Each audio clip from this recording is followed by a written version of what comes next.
Do you feel like Apple's been keeping us on somewhat of a string of late? Rather than huge overhauls, we're getting more minor changes as though they're slowing down. All in all, what might be said about the iPad Air M2?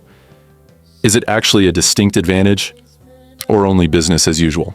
We should make a plunge and see what Macintosh is truly offering here. The iPad Air M2 is obviously recognizable in plan, moderate and smooth. Yet, the genuine inquiry is, how much power does this smooth gadget truly hold? Macintosh's M2. Chip should be the main thrust here. So how about we find out what it can really do? With the M2 chip, Mac professes to have taken execution to an unheard of level in the iPad Air. What's more, as a matter of fact, it's conveying a few pretty noteworthy outcomes. Lightning-quick application changes, smooth gaming execution, and a perceptible lift in illustrations.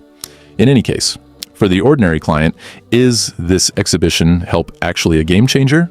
In everyday use, the iPad Air M2 truly stands apart for its presentation quality and energetic varieties. Watching recordings is a treat with the splendor and goal it offers.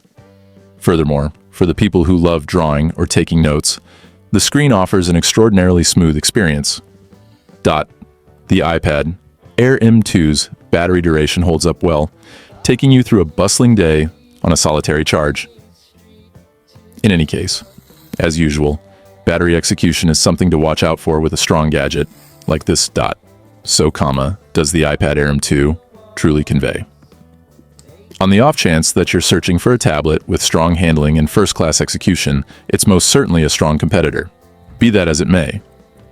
For the people who were expecting something weighty, there could in any case be some space for more. In any case, this could be Apple's most compact force to be reckoned with yet.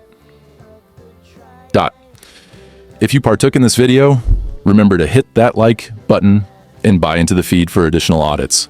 Tell me your contemplations in the remarks, and I'll see you in the following survey.